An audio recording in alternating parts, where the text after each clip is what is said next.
Harold Bergman, Jewish shamus and World War II vet, is ready to settle down with his high school flame.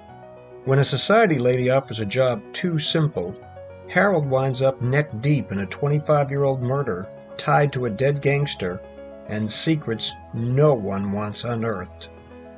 Just as the dust settles, a regular job with an insurance outfit drags him into something darker and more sinister. Now the dead are whispering and the living are lying. He'll need the strength of his 5,000-year-old religion to survive the wickedness of the past. The Crop of Wickedness, Volume 3 of the Wichita Chronicles. Release date, October 8th, 2025.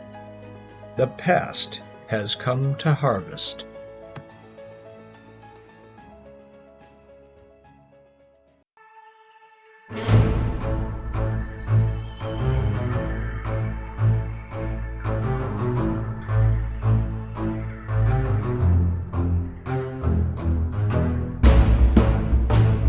Welcome to Tiki Man and the Viking podcast, where stories go wild and beards grow wilder.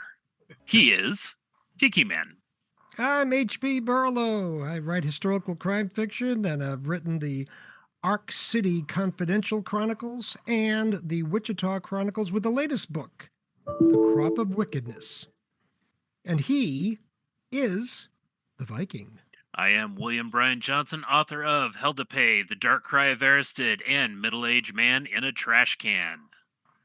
We have a very unique and different guest with us tonight. We're exploring, other creatives and other forms of writing. Eckhard Gerdes is a widely published award-winning novelist, poet, and playwright whose work has been extensively anthologized and recognized. He lives in the Chicago area, where he teaches, edits the Journal of Experimental Fiction, and functions as publisher and editor of JEF Books, a press devoted to the best innovative fiction in the English language. JEF Books sponsors the annual Kenneth Patchen Award for the Innovative Novel, which we'll talk about more later on. Eckhard, welcome, and thanks for joining us. Well, thank you for having me. I appreciate it. Absolutely. We're going to start off with a question that I'm sure a lot of listeners would ask. In your opinion, how will you define experimental fiction? Oh, well, that's a good question. And I think the way I look at it is that we are presented with conventions that some schools tell us we need to follow for writing fiction. But I think experimental fiction looks at those conventions, turns them over, examines them, questions them, asks, what happens if I don't do this? What happens if I do this instead? So it's playing with form in order to see how it can affect the meaning and affect what everything else is that's going on in the novel or in whatever the story is, the form that I'm using. Now, how does that compare in some fashion to postmodernism or speculative fiction? Well, in a way, it has a lot to do with that postmodern direction that Okay. Barthelme and Gass were all moving in, kind of questioning these assumptions.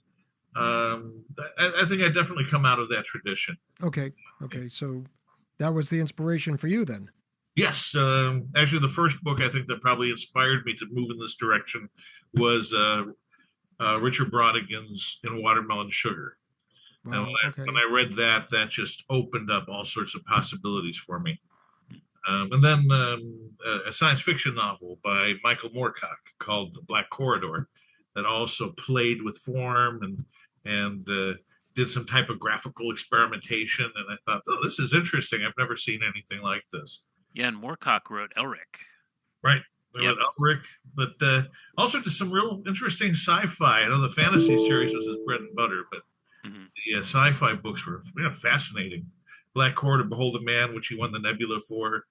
The Cornelius Chronicles, which are so wild. It's just freewheeling stuff. Mother London, I think, was his version of London the way Joyce wrote about Ulysses. It's just a loving, fat book about people in London during the Blitzkrieg. Wow. I remember I sought out Alistair Gray's 1982 Janine because I had read that it was a book that played with typography. And I was interested in that because I was working on a metafiction, and I said, well, can it be done? Should it be done? Well, of course, we should do anything we please, but I specifically sought out a book that I'd read about that indicated that I could do that. Now, you play with form. Do you play with typography? What do you play with in terms of convention, and what do you alter in your own work? Well, it really varies from project to project. I think there has to be something that one can hold on to throughout the whole book. So I don't play with everything at the same time. Okay. So most of the time there is a recognizable narrative thread in my work. That's usually not the most important element of the work, but it's there in order to maintain some kind of coherence. And but everything else I can play with. I've played with typography. I've played with irrealism and all sorts of interesting kind of strategies as they come up. As the characters warrant, as the tale or whatever it is warrants. I play with those. Could you explain aerialism? The way I look at it is that realism is kind of a trap, right? Realism is based on some kind of idea that fiction is recording life. This whole idea of the willing suspension of disbelief, and that fiction should reflect life as it is back to the reader. That's one way of looking at it, but I think I am more akin to the idea that the avant-garde goes into places that have never been explored before and then blasts open that new space so that others can come in. My argument is always, long before NASA ever put a man on the moon, Cyrano de Bergerac and Johannes Kepler put men on the moon. and before we can actually do anything with engineering, it first has to be imagined. Right. And that's our function. We imagine, right? And we open up this new space for others then to go into and explore further. I like that. Now, what's to prevent somebody from just throwing caution to the wind? Hey, I'm gonna write malarkey. I'm gonna write a new language and call it experimental fiction. I mean, is there a sense of structure, or is there a guideline one should follow if one said, I want to go and try this? I think the only guideline I would say is some kind of sense of being genuine. So it's not that writing is really meant to amuse others so much as it's meant to, for me, to express myself. And if there's somebody there to see the expression, hear the expression, and engage with the expression, that's wonderful. But even if there isn't, I have to get this out. I have to be able to exhale, because so much of life is inhalation. I take in information all the time, and I can't just do nothing with it. So the processing of that, and then the exhalation of it, that's the writing. And I have to get that out, just like I can't hold my breath forever. It has to be exhaled. Those stories that bounce around in our heads until they threaten to explode. Yes, exactly. Yeah. Or explode us as far as that goes. Well, let's talk about a recent work of yours that seems to be almost, I guess, a masterwork, the Chronicles of Michel du Jabot. Right. Did I pronounce that correctly? You did. You Oh did. my goodness sakes! I practiced, by the way. I'm glad That you did, because I was looking at that and I went, please don't make me read this. yeah. So I'm seeing that that's like 700 plus pages. That seems to be, I guess, one of your longer works. Is that It is the correct? longest by far. Wow. Okay. Yeah, that took me over 10 years to put together. Oh, wow. That was a heck of a project. I was exhausted by the end of that. I mean, you can imagine carrying these characters around for 10 years, and especially in a book that big. That's a bit of a challenge. I didn't have much brain space left for anything else while I was working on that. Understood. Does much, okay, this is a crazy question to ask, but does a lot change over the 10 years, or was it just a slow progression? No, it was a slow progression. It began as a single book, and I just fell in love with the characters, and I realized that I didn't want to let them go. So then I said, well, I'm going to turn this into a book and a sequel. And then that wasn't enough. Then I'm making a trilogy. That wasn't enough. I'll make it a tetralogy. And then, by the time it was done, it was an octology with an intermezzo and a coda. It was, and I couldn't stop it. I had to just work the story to its logical end. Now, did you release that as one piece, or did you release those over time? I thought about putting them out as eight different volumes, but no, it was just put out as one piece. Oh, wow. Okay. Wow. Amazing.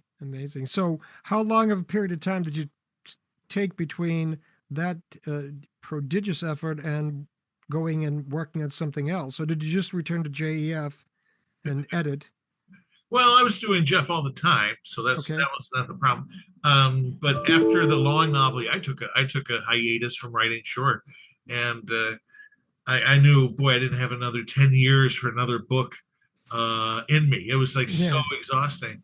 And my feeling is always, every writer has to write, every novelist has to write one doorstop.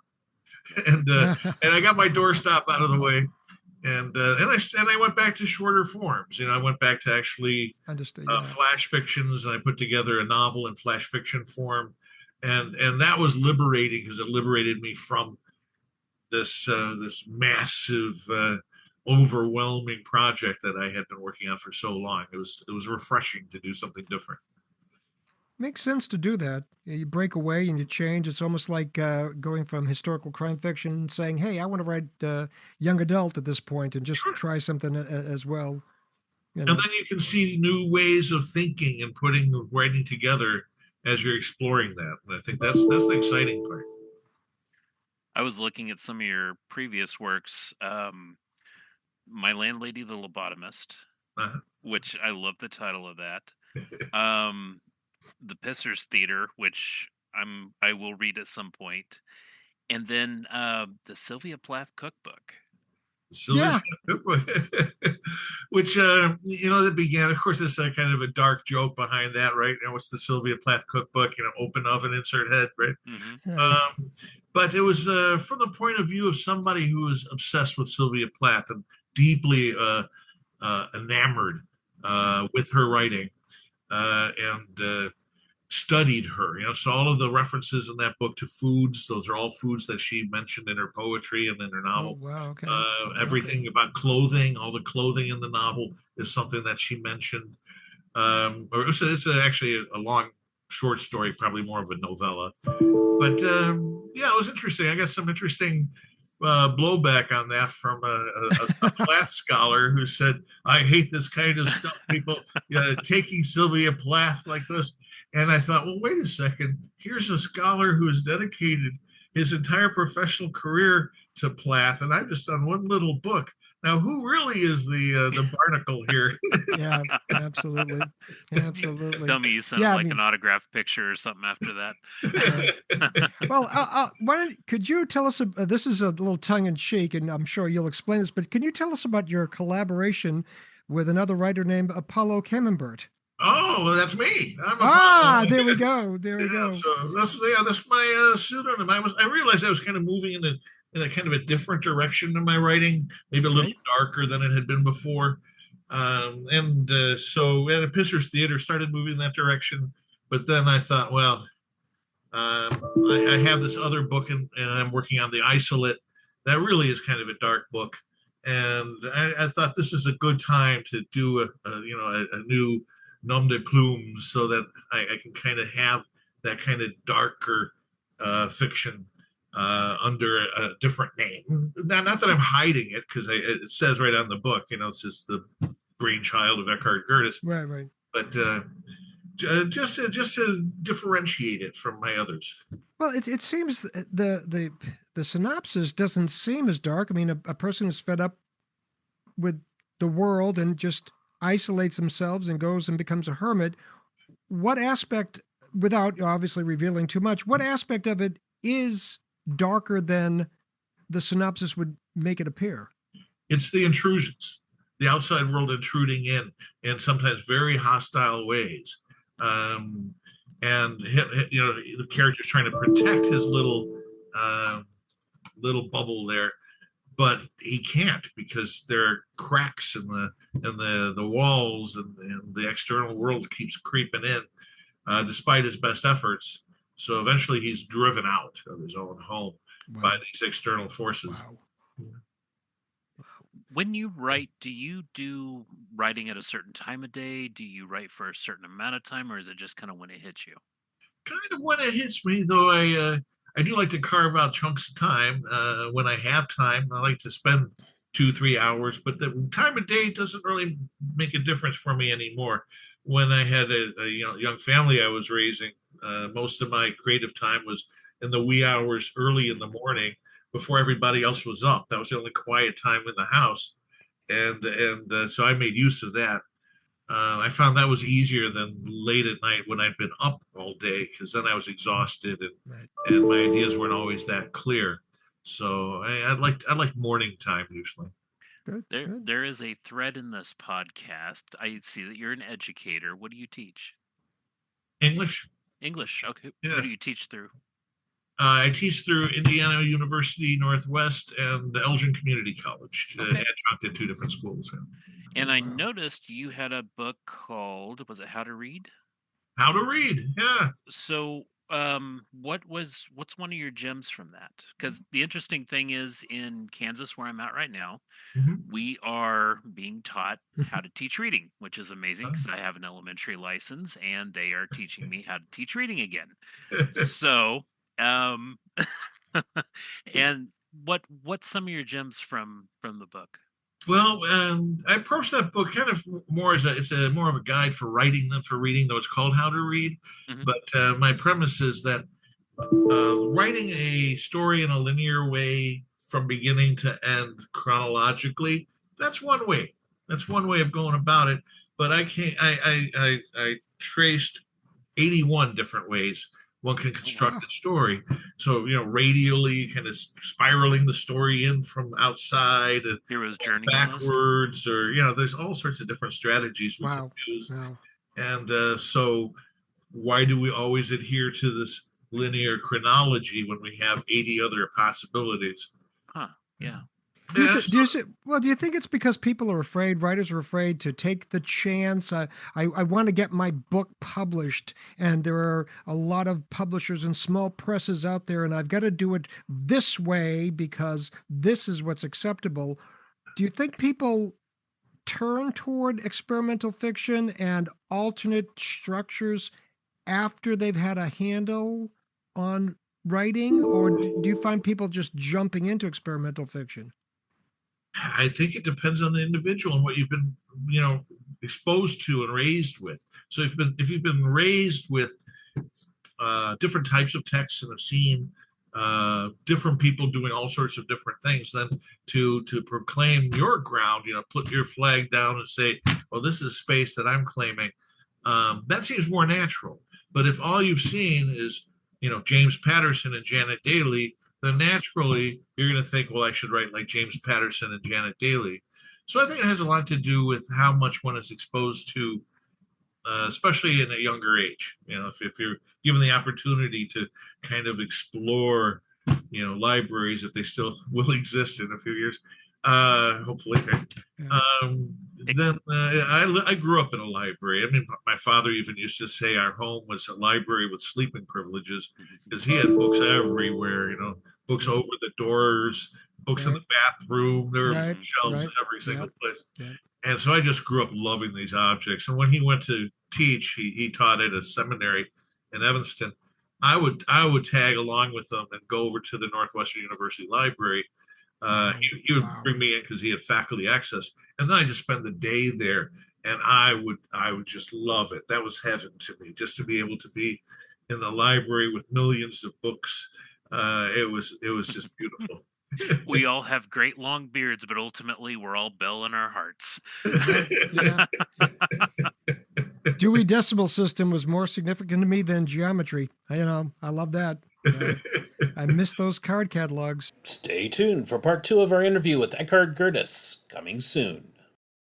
Tiki Man and the Viking Podcast, brought to you by Rumination of Thunder Media. The following intro and outro music was used for this media project. The music Find Them by Alexander Nakrata. Free download from filmmusic.io. License Creative Commons Attribution 4.0 International.